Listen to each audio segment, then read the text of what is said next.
Bienvenue à tous, bienvenue dans l'œil de l'Observatoire. Est-ce que vous m'entendez? Est-ce que quelqu'un peut se dévouer pour écrire dans le chat, s'il vous plaît? Merci. Je vous souhaite à tous et à toutes la bienvenue. Je suis Clara Talieu, chargée de mission à la région Grand Est. Je suis ravie de vous retrouver pour cette seconde conférence de la journée et bienvenue à celles et ceux qui nous rejoindraient en fait pour la première fois cette semaine. Sachez que ce webinaire s'inscrit dans une série d'événements organisés par l'Observatoire Grand Est de la biodiversité, un programme piloté par la région Grand Est et co-animé avec l'OFB, l'Adrial et les agences de l'eau. Cet après-midi, nous vous proposons de nous plonger au cœur des cours d'eau du Grand Est à travers une présentation sur la reconquête de ces milieux par les grands migrateurs. Ces espèces sont notamment des indicateurs de la qualité écologique des cours d'eau. Leur présence ou leur retour témoignent d'efforts menés pour restaurer cette continuité écologique ou la fonctionnalité de ces milieux, qui sont des priorités de la stratégie régionale pour la biodiversité du Grand Est. Et pour nous en parler, nous avons le plaisir d'accueillir Jean-Franck Lacerenza de l'association Rameuse Migrateurs, ainsi que Sébastien Manet de l'OFB, de l'Office français de la biodiversité. À l'issue de leur présentation, vous pourrez poser vos questions. Vous pouvez même les poser tout au long de leur présentation dans l'onglet questions situé en bas à droite à côté du chat. Je récolterai vos questions pour les poser à nos intervenants. Voilà, c'est tout simple. Et sur ce, du coup, je laisse maintenant la parole à nos deux intervenants. Merci Clara pour cette introduction. Donc, je vais prendre le relais. Donc, Sébastien Manet de l'OFB. Et effectivement, donc, on a prévu de vous faire cette présentation à deux avec Jean-Franck Lacerenza, donc de Rameuse Migrateurs, dans la mesure où nos actions et puis également le regard que nous portons sur les grands migrateurs sont complémentaires. Alors, puisqu'on va vous parler de grands migrateurs, déjà, de quoi s'agit-il? Alors, c'est également ce qu'on appelle des amphihalins. Donc, ce sont des espèces qui vont vivre à la fois en mer et en eau douce pour accomplir la totalité de leur cycle biologique. Donc, on distingue d'une part les thalassotoques, donc ça sont les espèces qui vont se reproduire en mer et grossir en cours d'eau. Et on a une seule espèce qui fait partie de cette catégorie d'espèces en Grand Est, à savoir l'anguille. Et à côté de ça, on va avoir les potamotoques, donc ça ce sont les espèces qui vont avoir un cycle biologique qu'on pourrait qualifier d'inversé, puisqu'elles vont se reproduire en rivière et grossir en mer. Et en Grand Est, on va trouver le saumon atlantique, la truite de mer, la grande alose, la lamproie marine et la lamproie fluviatile. Mais il faut savoir que toutes les espèces se déplacent finalement. Et il y a donc un grand nombre d'espèces qui vivent uniquement en eau douce, mais qui migrent néanmoins. Donc c'est ce qu'on appelle les migrateurs holobiotiques. Et là, on peut voir par exemple une espèce comme le brochet, qui peut effectuer des déplacements de plusieurs dizaines de kilomètres pour trouver des zones de frai favorables, ou à l'opposé, un très petit migrateur comme le chabot qui va effectuer des déplacements de quelques dizaines de mètres. Alors, on a réalisé récemment un important travail de remise à jour de la liste rouge des poissons en Grand Est. Donc, au total, il y a 42 espèces qui ont été évaluées. Et quand on regarde de près cette liste, on peut constater que les plus menacées sont toutes des grands migrateurs. Donc, on a en danger critique d'extinction la lamproie marine, la lamproie de rivière, l'anguille, la grande alose et le saumon. Il y a également une espèce qui a disparu, un grand migrateur également, avec l'esturgeon d'Europe. Alors, quels sont les moyens d'observation dont on dispose pour justement avoir une bonne information sur la répartition et l'état de conservation de ces espèces? Alors, il y a tout d'abord les pêches à électricité, donc ça c'est le moyen d'observation le plus commun des peuplements de poissons et des populations donc constitutives. Alors actuellement, en Grand Est, il y a près de 180 stations qui sont suivies régulièrement dans le cadre de 3 réseaux d'observation différents. Et donc, ces stations-là sont suivies tous les ans ou tous les 2 ans. Et ce qui est intéressant, c'est qu'elles sont représentatives des cours d'eau de la région. Et à côté de ça, il y a également des stations de vidéocomptage qui sont particulièrement intéressantes pour le suivi des grands migrateurs. Et celles-ci sont installées dans certaines passes à poissons. Alors, c'est dans les plus grandes passes à poissons et la plupart sont situées en Alsace. Donc, vous avez à l'écran une carte qui indique la localisation de ces stations de vidéocomptage. Donc, tout au nord, il y a celle d'Iffatsheim qui a été mise en service en 2000. et c'est la seule qui est suivie par nos collègues allemands puisqu'elle est située au niveau d'un barrage de droit allemand. Toutes les autres stations de vidéocomptage sont suivies par rameuses migrateurs. Et j'en ai surligné une, c'est celle de Gamsheim, mise en service en 2006, dans la mesure où les principaux résultats que je vais vous montrer par la suite sont issus de cette station de vidéocomptage. Et il y a également d'autres moyens d'observation vraiment très spécifiques à certains grands migrateurs et à certaines étapes de leur vie, notamment pour le suivi de certaines reproductions. Et là, je laisserai le soin à Jean-Franck de les présenter ultérieurement. Je vais vous présenter maintenant la situation de chacune de ces espèces-là, en insistant sur la répartition actuelle, au niveau de notre région bien entendu, l'évolution récente, donc de ces dernières années, ainsi que la répartition historique de chacune de ces espèces. Et je vais commencer avec l'anguille. Alors historiquement, cette espèce était présente à peu près partout, donc quasiment tous les cours d'eau à partir du moment où l'altitude est inférieure à 1000 mètres. Et à l'écran ici, vous avez une carte de répartition de cette espèce-là sur la période récente 2018-2024. Donc chacun de ces points constitue les fameuses stations réseau que j'évoquais tout à l'heure. Et vous avez donc une situation moyenne sur cette période-là, 2018-2024. Les points rouges sont toutes les stations où l'espèce n'a pas été observée une seule fois sur cette période. Et les points verts, évidemment, les stations où elle est présente, et le point est d'autant plus grand que les abondances observées sont élevées. Alors, qu'est-ce qu'on peut constater? Il y a quand même une majorité de points rouges situés dans le centre-est de la carte, donc ce qui correspond pour l'essentiel, et pour simplifier, à la Lorraine. À l'opposé, les abondances les plus fortes sont rencontrées sur le Rhin, mais directement sur le fleuve. Ensuite, il y a des abondances qu'on pourrait qualifier de moyennes à faibles dans la partie très aval des affluents directs du Rhin, donc dans la bande rhénane. La présence est très très faible dans le bassin de la Moselle ainsi que dans le bassin de la Meuse. Donc c'est vraiment uniquement dans la partie très aval de ces bassins-là qu'on trouve encore quelques individus, mais très peu. Et enfin, sur le bassin de la Seine, elle est plutôt bien répartie encore. Donc, les affluents de la Seine, que sont l'Aisne, la Marne, l'Aube, et puis évidemment le fleuve Seine. Donc là, elle est bien répartie avec des abondances qui sont en général assez faibles. Alors, comparons maintenant cette situation-là avec celle d'il y a une trentaine d'années, à travers donc une carte identique, mais sur la période centrée sur 1994-1999. Alors, pourquoi 94 ? C'est parce que ça correspond au début de la mise en place du premier réseau d'observation que je citais tout à l'heure. Alors, une première remarque méthodologique, il y a quand même moins de points sur cette carte-là que la précédente, donc c'est lié à la modification du suivi et donc du réseau. Néanmoins, ces deux cartes-là restent comparables dans la mesure où les réseaux d'observation, j'ai déjà dit, mais sont clairement représentatifs des cours d'eau de la région. Principale différence entre les deux cartes, donc il y a deux types de différences. Tout d'abord, les secteurs où l'anguille a été observée il y a une trentaine d'années, où elle n'est plus observée de nos jours. Donc c'est tous les secteurs que j'ai encadrés en orange.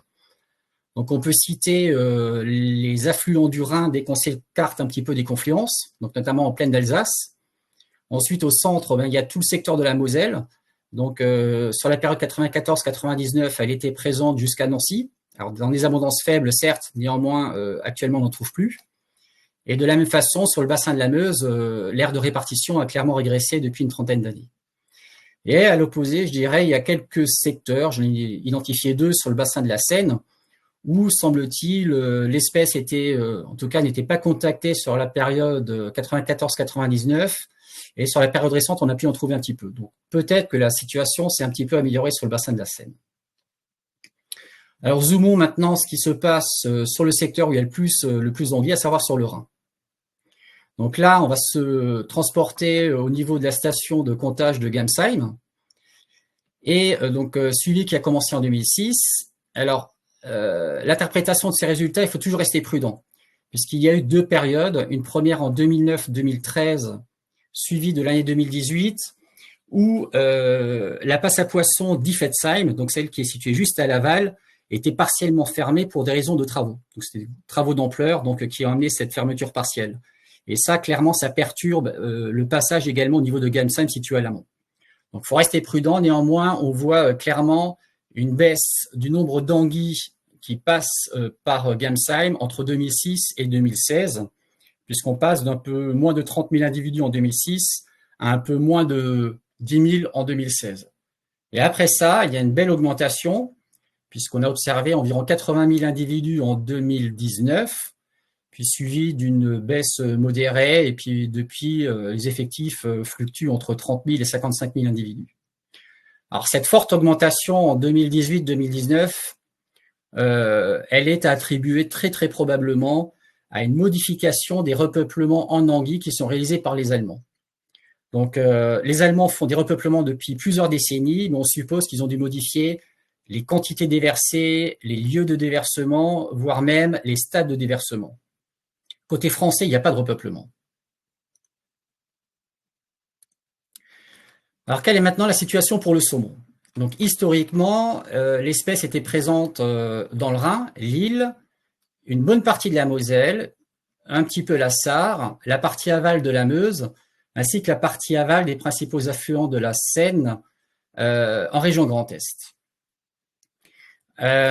Cette espèce a totalement disparu de notre région, le dernier individu ayant été observé en 1960 sur le Rhin. Actuellement, le saumon est de retour sur le Rhin. Et pour quelle raison? Alors en 1986, il y a eu l'incendie des entrepôts chimiques Sandoz à Bâle, et qui a entraîné une pollution chimique très très forte du fleuve, ce qui a entraîné une mortalité massive de plusieurs espèces de poissons, et en particulier de l'anguille. Donc ces mortalités massives ont vraiment marqué les consciences, et là les politiques de l'ensemble des pays riverains du Rhin ont pris une décision forte, c'est d'essayer de réintroduire une espèce emblématique, à savoir le saumon. Donc c'était vraiment le début de l'aventure. Et le premier saumon est réapparu de retour de mer côté français en 1996 de mémoire. Là, à l'écran, vous avez l'évolution des saumons de retour à Gamsheim entre 2006 et 2024.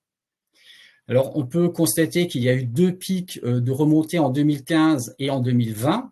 Donc là, c'était une information particulièrement intéressante. Mais depuis 2020, il y a une forte baisse des retours, alors qu'on peut tempérer, si on veut essayer de rester un petit peu optimiste, par le fait que sur cette période-là, il y a eu un programme d'études particulier, donc un monitoring génétique, qui nous a amené à poser une nasse dans la passe à poissons de Gamsheim.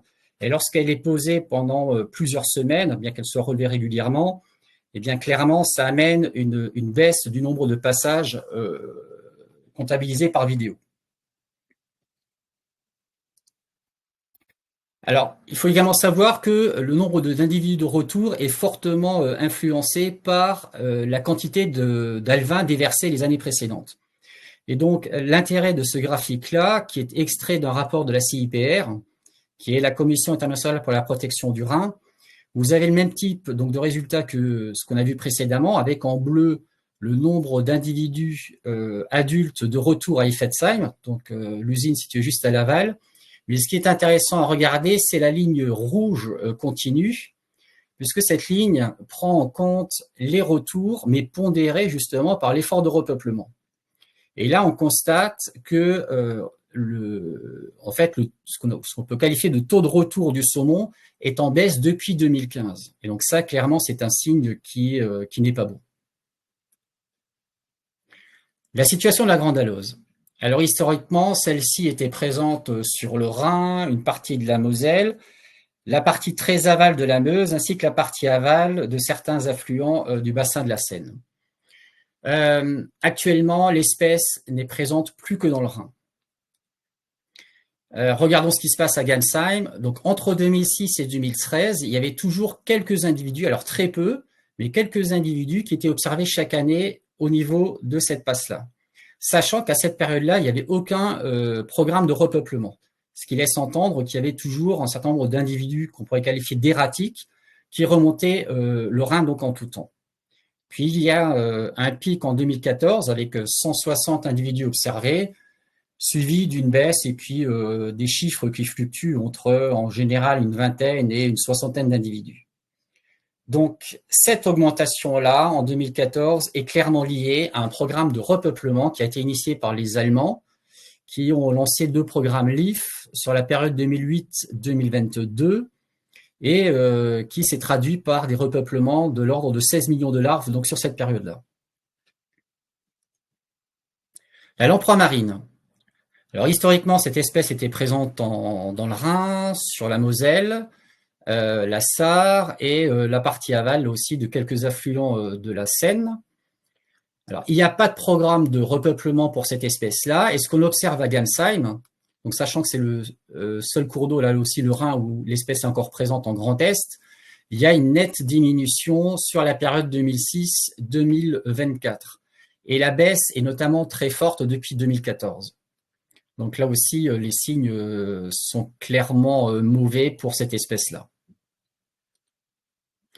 Alors la truite de mer, alors c'est pas une espèce à part entière, en fait la truite de mer, c'est une forme écologique de la truite commune. Donc cette espèce était historiquement présente dans le Rhin, à Lille, et la partie très très basse pour la partie française du bassin de la Moselle et du bassin de la Meuse. Alors qu'en est-il sur le Rhin actuellement?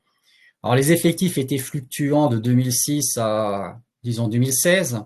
Puis là aussi, il y a une baisse significative depuis une bonne dizaine d'années concernant cette espèce-là. La lamproie fluviatile, donc historiquement présente sur le Rhin, la Moselle et la Sarre. Alors là, il n'y a pas de graphique associé dans la mesure où le nombre d'individus qui remontent sur le Rhin est très très faible. Moins d'une dizaine d'individus donc comptabilisés par un meuse migrateur sur la période 2006 et 2024. Et pour finir, l'esturgeon européen, donc il a disparu, je l'avais dit en introduction. Historiquement, il était présent sur le Rhin ainsi que sur la Moselle. Et le dernier individu aurait été capturé en 1916, donc par les Allemands. On voit ça à travers cette photographie, au niveau de la confluence avec la Kinzig, donc sur le Rhin, donc ça c'est à hauteur de Strasbourg à peu près. Donc voilà pour la situation actuelle des grands migrateurs. Les principales menaces qui pèsent sur ces espèces-là, alors très probablement les raisons sont multifactorielles pour l'ensemble des espèces. Néanmoins, il y en a probablement une qui peut être mise sur le haut de la pile. Il s'agit des obstacles à la migration. C'est probablement pour cette raison-là que la plupart de ces espèces-là ont tout d'abord disparu. Et les difficultés dans le cadre de la réintroduction de certaines de ces espèces-là est également en grande partie liée à ce problème-là. Donc ça concerne à la fois la montaison, mais aussi la dévalaison lorsqu'une usine hydroélectrique se trouve sur le passage de ces espèces-là. Il y a également la pêche, en particulier sur l'anguille et au stade civelle. Donc les civelles, c'est vraiment les très petites anguilles. Alors, il n'y a pas de pêcherie de civelle au niveau du bassin du Rhin ou dans l'estuaire du Rhin aux Pays-Bas, ni même dans le bassin de la Seine, donc les cours d'eau qui concernent le Grand Est. Mais il y a de telles pêcheries, donc à des mortalités très très importantes, qui ont lieu dans d'autres estuaires français principalement. Et sachant qu'il s'agit d'une métapopulation, c'est-à-dire une seule et même population à l'échelle européenne, toutes les mortalités significatives en un lieu donné vont également se répercuter sur l'ensemble de la population. Donc c'est également probablement pour cette raison-là qu'il y a si peu d'anguilles actuellement qui remontent nos cours d'eau. Citons également la modification de l'habitat. Et là-dedans, on peut également prendre en compte la qualité de l'eau. Donc l'homogénéisation des milieux par la chenalisation, les travaux hydrauliques lourds, ou encore la forte diminution des zones humides explique là également la mauvaise situation de la plupart de ces espèces. Alors sans vouloir polémiquer, mais quand on évoque les grands migrateurs, il faut également évoquer des problèmes de prédation, en tout cas une mortalité qui est documentée. Donc on sait qu'il y a une mortalité qui peut être assez importante localement, bien qu'on ne puisse pas relier ça dans la mortalité globale des différentes espèces. Donc, il s'agit du silure et du cormoran dont les populations ont fortement augmenté ces dernières années et qui vont essentiellement affecter les lamproies marines, fluviatiles. Donc, je le disais, ça, c'est assez bien documenté sur certains cours d'eau comme la Loire ou dans le sud-ouest de la France, et également les saumons, notamment lorsqu'ils sont jeunes. Le changement climatique, donc ça affecte toutes les espèces, avec une augmentation de la température de l'eau, bien entendu. Pour des espèces d'eau froide comme les salmonidés, eh bien, l'impact est assez évident. Une modification également du régime hydrologique, avec notamment ces dernières années des débits estivaux ou même durant l'automne qui sont très très bas. Donc on pense que ça affecte les populations, mais très difficile de savoir dans quelle mesure. Et pour finir, il y a la mortalité marine.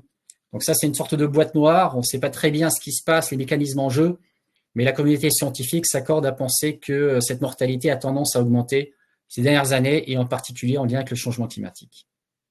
Voilà, je vais laisser maintenant la parole à Jean-Franck qui va poursuivre. Merci Sébastien. Donc je pense que tout le monde m'entend. Du coup, Jean-Franck Lasserenza de Rameuse Migrateur. Moi, je vais plutôt parler, on a parlé des menaces et Sébastien a parlé donc des mesures, quelques mesures de suivi qui sont mises en place. Et on va voir un petit peu les différentes mesures et comment ça s'architecture dans le tout. Donc au niveau, on va parler de la gouvernance, comment sont suivis, quelles sont les mesures mises en place pour les poissons migrateurs. Comme Sébastien l'a dit, ce sont des espèces patrimoniales qui existent depuis longtemps et sur notre bassin. Ce sont notamment des espèces bioindicatrices, ça a été rappelé. Elles ont un parcours de vie et un cycle de vie très particulier qui est très intégrateur d'énormément de facteurs, hein, comme vous avez vu, et c'est pour ça qu'il y a beaucoup de menaces qui pèsent sur elles. Et l'objectif, ici, c'est de garantir la préservation de leur population et des biotopes. Leur présence, en fait, comme ça a été rappelé, elle est signe, leur présence autonome, naturelle et durable, elle est signe d'une bonne qualité du milieu, en fait, et c'est ce qu'on cherche. Et ça en fait des très bonnes espèces parapluies, du fait qu'elles sont très fragiles. Et leur présence, voilà, tout ce qui est mis en place pour elles sont normalement bénéfiques pour les autres espèces du milieu. Voilà. Donc, comment ça s'est architecturé? Depuis 1994, il y a un décret qui est sorti, que j'abrège par le décret Amphi-Alain, parce qu'en fait, c'est le décret relatif à la pêche des poissons appartenant au milieu en alternance au milieu d'eau douce et d'eau salée. Donc, c'est une espèce amphialine. Qu'est-ce que dit ce décret? C'est que la gestion des poissons migrateurs, en fait, elle se fait à l'échelle des grands bassins fluviaux. Donc, chez nous, Rameuse, et il y a le bassin Seine. Elle est, entre guillemets, gérée par un COGEPOMI. Et ce COGEPOMI, donc ce comité de gestion des poissons migrateurs, il est présidé par la DREAL Grand Est. Il réunit, donc pour nous, différents acteurs, donc l'OFB notamment, des fédérations de pêche, des établissements publics de territoire de bassin, l'agence de l'eau, différents partenaires comme des usagers, donc EDF ou autres, et évidemment Rameuse Migrateur, qui est la seule association migrateur du bassin Rameuse, sachant qu'on a notre équivalent côté Seine, c'est le Nord-Migre. Voilà. Donc l'objectif de ce COGEPOMI, c'est d'élaborer un PLAGEPOMI, donc c'est un plan de gestion des poissons migrateurs qui permet de gérer ces populations et de mettre des mesures adaptées. Donc, c'est un document de planification sur 6 ans. Actuellement, on est sur l'édition 2022-2027. Donc, c'est la 3e itération de mémoire depuis 1995. Il est découpé par bassin versant. Il est concerté avec les acteurs locaux. Vous avez une plaquette retrouvable sur le site de l'Adréal, notamment, que vous voyez à droite. C'est un document qui contribue évidemment à l'exécution du règlement européen Anguille de 2007 et de sa déclinaison française en 2010. Du plan d'action français pour le saumon et qui suit les prérogatives c'est l'organisme de conservation du saumon Atlantique Nord, l'OSCAN, qui suit évidemment les préconisations du plan directeur poisson migrateur des commissions internationales. Ces enjeux sont relayés dans les SDAG, dans la stratégie régionale de la biodiversité, comme ça a été dit, ainsi que dans le plan migrateur national Amphi-Alain, qui est plan migrateur national Amphi-Alain, qui est en œuvre depuis 2022. Voilà. Ce plan de gestion, il comporte actuellement 27 mesures découpées en 8 familles, donc celles qui sont inscrites en dessous, donc qui traitent en fait, vous avez vu les différentes mesures que Sébastien a énoncées juste avant, les différents impacts. Donc la restauration de la continuité écologique, protéger et restaurer les habitats, la qualité de l'eau. Pour le saumon uniquement, du repeuplement et du soutien de population, quelles sont les démarches, les mesures, comment on fait, quels sont les suivis. Un volet pêche, qui est le seul opposable au plan, donc qui définit par exemple l'interdiction de pêche de toutes les espèces, sauf l'anguille sur notre bassin, donc le bassin Rameuse, pour être un peu plus précis. Les critères de suivi des populations, des améliorations de connaissances un peu plus générales, et tout ce qui concerne la communication et la sensibilisation. Donc, au niveau des protections et de restauration des habitats, ben, l'objectif, c'est de préserver les axes migrateurs, hein. Derrière, ce qu'on cherche, c'est restaurer la biodiversité, hein, restaurer le bon état écologique des cours d'eau aussi. Donc, il y a des actions de prévention des dégradations des secteurs qui sont vraiment des enjeux aux poissons migrateurs. C'est vraiment très fixé et très sectorisé, on va dire. Et l'objectif, c'est de décliner prioritairement des programmes de mesure, donc du schéma d'aménagement de gestion des eaux, sur ces axes-là. Voilà. Et après, d'acquérir des connaissances. À droite, je vous ai mis une carte un tout petit peu ancienne, hein, c'est jusqu'à 2017, mais de la qualité des eaux de surface de notre région. Donc, l'objectif final, c'est de préserver l'existant, reconquérir des linéaires et des surfaces pour les poissons migrateurs et la zone d'action prioritaire anguille, améliorer la qualité de l'eau, inventorier les paramètres hydromorphiques qui sont limitants et identifier des nouvelles mesures à apporter. Ça, c'est pour la protection des habitats. Le volet très important, qui est la restauration de la continuité écologique. Alors, j'ai pas mis les grands ouvrages sur le Rhin pour changer, puisqu'on les voit très souvent, même s'il y a une photo.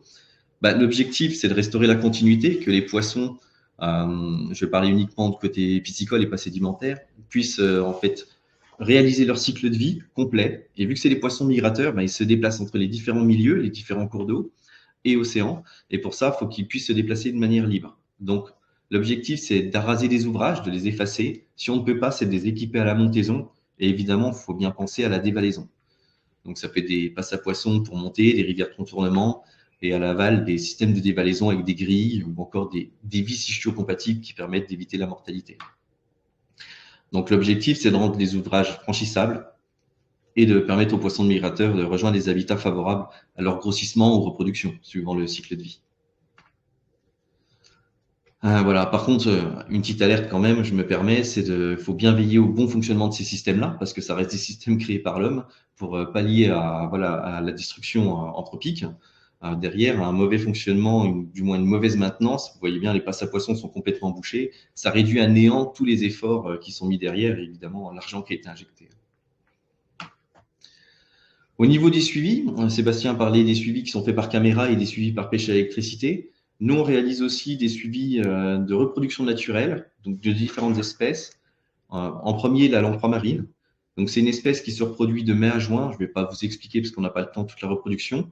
Donc, en Alsace, c'est des prospections qui sont faites à pied, en canoë, en bateau. L'objectif, c'est de retrouver les nids et parfois les géniteurs. Alors, il y a de moins en moins de géniteurs, donc on ne les voit plus sur les nids. Les nids sont caractéristiques, c'est ce que vous pouvez voir à droite. Alors, ça se voit un peu moins sur la photo, mais c'est très gratté. Les cailloux sont retournés sur facilement 2 mètres de long, 1 mètre de large. C'est un dôme qui est caractéristique de cette espèce. Donc, on arrive à mesurer toutes les caractéristiques de ces nids et de les géolocaliser. Ce qu'on voit à travers le temps en lien avec l'immigration, c'est qu'on a une baisse des nids qui sont observées clairement sur nos cours d'eau, surtout les cours d'eau alsaciens, là où l'espèce est encore là. C'est une réduction alarmante, sachant qu'en plus, c'est une espèce qui s'auto-alimente. La présence de jeunes dans les cours d'eau permettrait de faire revenir les adultes sur ces cours d'eau. Donc, en plus, il y a une sorte de cercle vicieux qui est en train de se mettre en place, entre guillemets. Par contre, ce qu'on observe, je ne l'ai pas mis, mais on le verra pour le saumon, c'est une reconquête de certains secteurs qui sont liés à la restauration de la continuité écologique. Donc, à droite, en photo, vous avez un autre petit nid. Donc, on est en mai-juin, hein, donc forcément, il fait beau. Et en haut à droite, alors, c'est pas une photo de chez nous, mais c'est deux géniteurs qui vont créer leur nid, entre guillemets. Souvent, ils s'arriment à une petite pierre, en fait, pour que la caudale, la queue, en fait, puisse battre le milieu et retourner, faire une poche, là où les œufs vont être déposés, tout simplement. Au niveau des autres suivis des populations, on a une suivi des populations de grands salmoniers migrateurs. Donc, ça regroupe les saumons et les truites de mer, parce que c'est impossible à différencier quasiment au type de nid, même si on sait aujourd'hui qu'il y a certains secteurs préférentiels et des périodes aussi. Donc, c'est une reproduction en Alsace en novembre-décembre. Même type de prospection, des nids encore plus gros qu'on cherche pour être sûr que ce ne soit pas des nids de truites. Et après, on a des mesures complémentaires, des pêches électriques qui viennent confirmer de la reproduction naturelle ou des relevés génétiques, tout simplement. À droite, je vous ai mis rapidement la carte des différents suivis, là où on exerce nos suivis de reproduction naturelle. Donc, les nids ressemblent à ça. Ça, en hiver, c'est très simple, hein. Souvent, c'est tout sombre parce que l'été, vous avez eu beaucoup d'algues. Dès que c'est retourné, clairement, vous avez les cailloux tout propres qui sont visibles. Sur cette période-là, il n'y a que ces espèces-là qui se reproduisent avec les truites communes. Donc, c'est très simple. Les nids des truites communes sont bien plus petits en plus, de les retrouver. Donc, ce qu'on voit, c'est une évolution dans le temps, malheureusement, qui est aussi en réduction. en lien avec les baisses des suivis des migrations. Mais attention, il faut tempérer. Lié au changement climatique, on a de plus en plus de crues en hiver, en fait, très importantes, ce qui limite fortement nos suivis. L'eau devient très turbide et en plus, ça lisse les nids, si vous préférez, la structure, donc c'est plus visible. Par contre, ce qu'on peut voir, c'est quand même, comme la lampe marine, une augmentation de l'aire de répartition de l'espèce. Donc, je vous ai mis sur la carte les ronds. Je n'ai pas mis la carte avant 2009, mais sur le côté gauche, le premier cercle, c'est vraiment, ces nids-là n'existaient pas avant 2009, qui a permis sur la bruche, en fait, aux poissons de remonter plus haut. C'est de la restauration de continuité écologique, notamment sur Abelsheim et Kolbsheim. Donc, c'est des passes à poissons toutes récentes qui ont permis aux poissons, dès l'année d'après, de recoloniser ces milieux. Sur la droite, c'est aussi les avancées entre 2010, 2015 et 2020 sur la continuité écologique. Vous voyez des nouveaux nids qui sont apparus sur la Lothaire, tout au nord de l'Alsace. Et on a une meilleure reconquête sur l'île, en lien avec les restaurations qui sont faites par la région Grand Est et le service de l'île, donc sur tout le domaine doménial, et sur d'autres cours d'eau. En fait, c'est vraiment la continuité écologique qui est restaurée, et on voit que les poissons migrateurs reprennent très vite leur marque. On fait aussi de la suivi de reproduction naturelle de grandalose. Donc, les effectifs sont en augmentation ces dernières années. Attention, toute mesure gardée, évidemment. C'est fortement corrélé au programme de repeuplement, comme l'a dit Sébastien tout à l'heure. Donc, c'est une reproduction mai-juin, Mayfish en anglais, le poisson. Le mâle et la femelle, en fait, remontent à la surface en pleine nuit.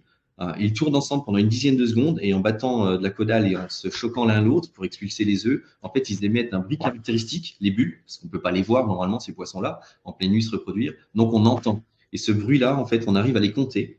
Et on fait des suivis sur certains secteurs depuis 2023. Donc, c'est pas beaucoup. On faisait quelques suivis disparates de temps en temps.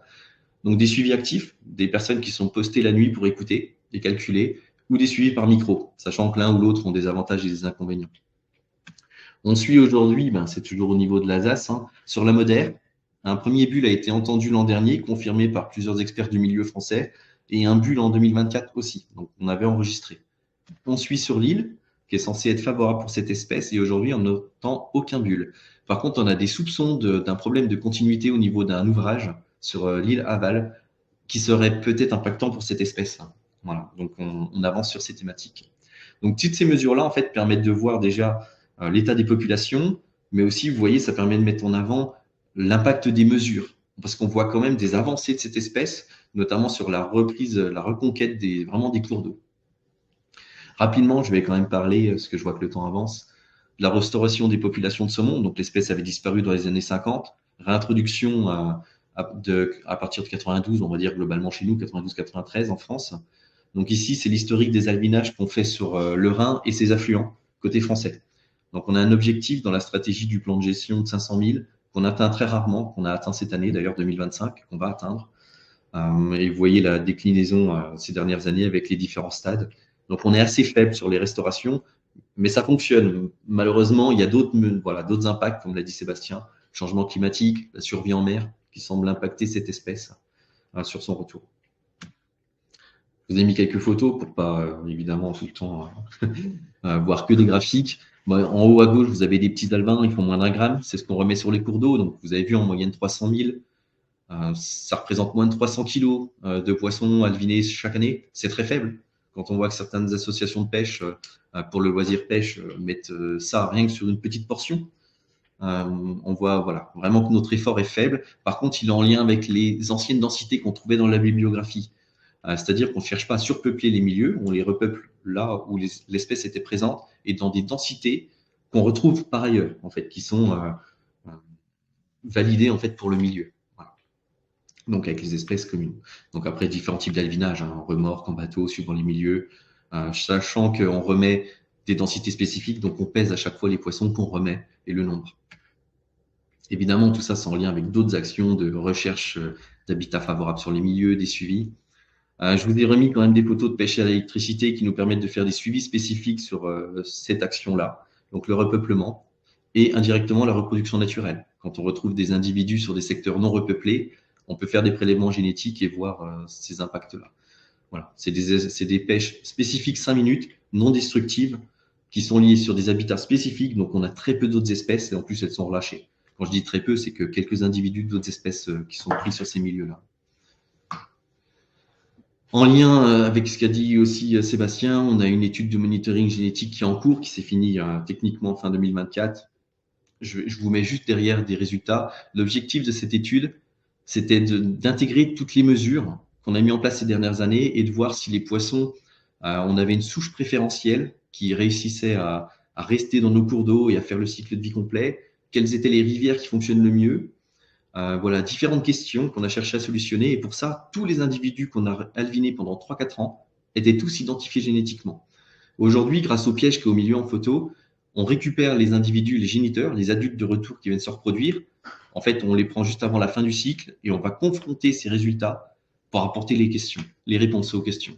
Ça donne des graphiques de ce type-là qui sont encore à consolider.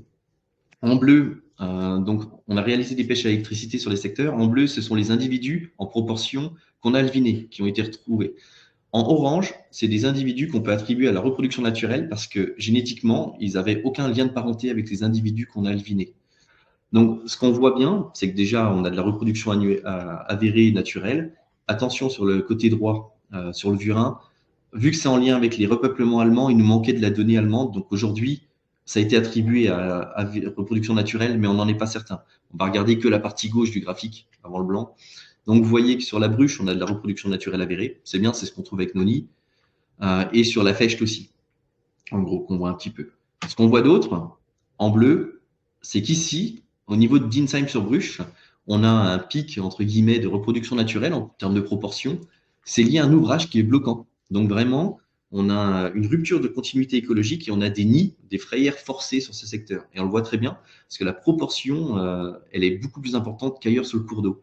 Et ailleurs, juste à l'aval, c'est ce qu'on voit en vert ici, c'est un des premiers ouvrages qui était bloquant, qui aujourd'hui a une rivière de contournement. On voit que y a toujours quelques nids, quelques individus qui ont un peu de mal à passer, mais globalement, tous les nids, tous les individus cherchent à remonter plus haut sur le cours d'eau pour trouver de meilleurs habitats.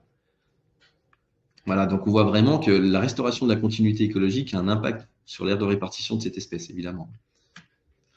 Je vous ai mis d'autres éléments pour aller très vite.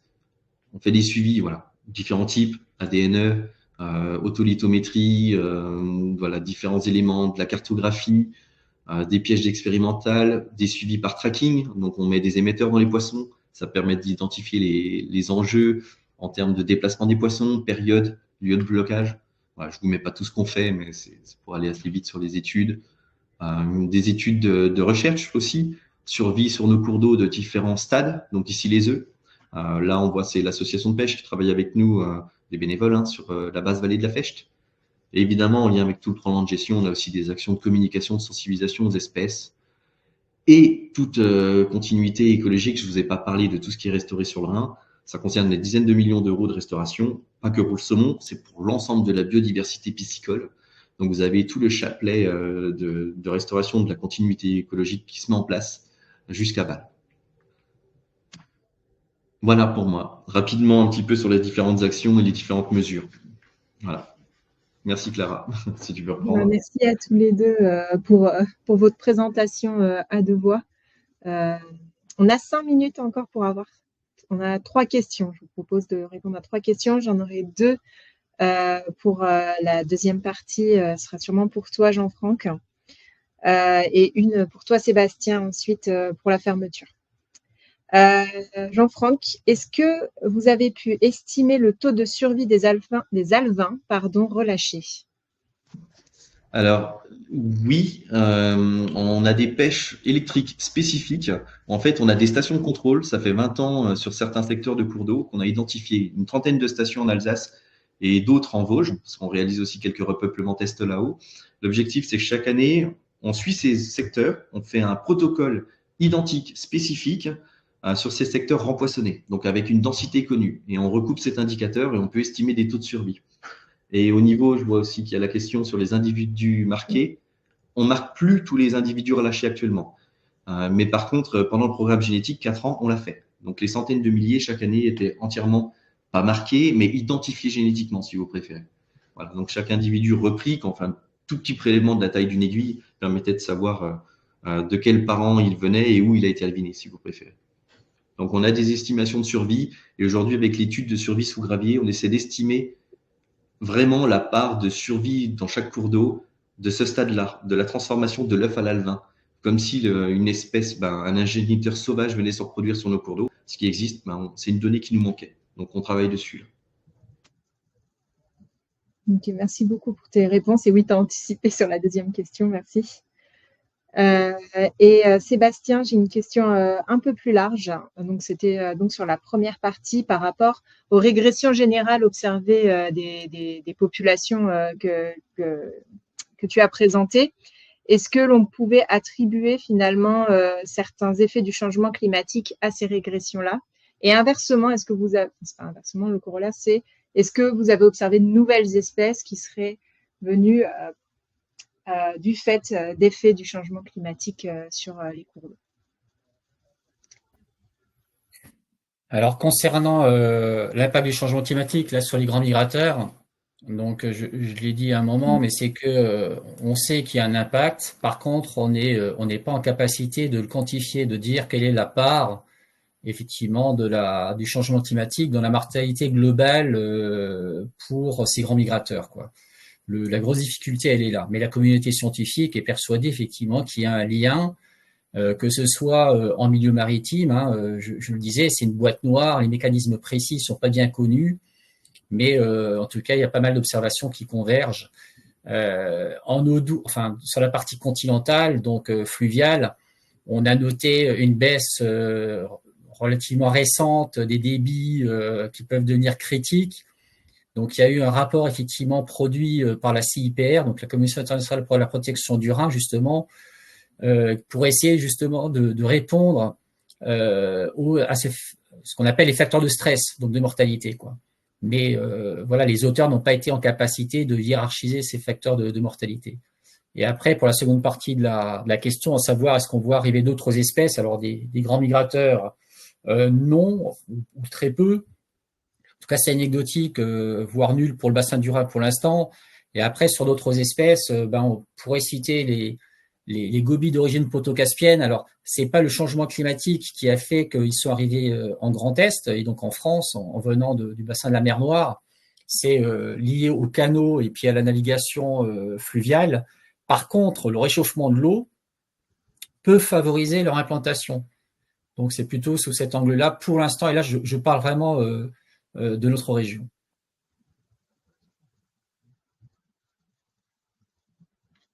Ah, très bien, merci pour les réponses. Je sais pas, on a encore finalement le temps pour une question, je pense. Donc, n'hésitez pas à la poser si vous le voulez dans l'espace question ou chat. Hein. Sinon, si c'est bon pour tout le monde, je vous remercie encore une fois, Sébastien et Jean-Franck, pour votre participation à cette semaine de webinaire. Sachez que vous pourrez retrouver très bientôt le replay de cette intervention et des autres interventions de la semaine sur la plateforme biodiversité.grandest.fr. Voilà, et je vous donne rendez-vous aussi demain matin pour une conférence consacrée aux zones humides en Grand Est, animée par l'Adriane Grand Est. Voilà, je vous souhaite à tous une bonne fin de journée. Au revoir. Bon après-midi à tous encore. Au revoir.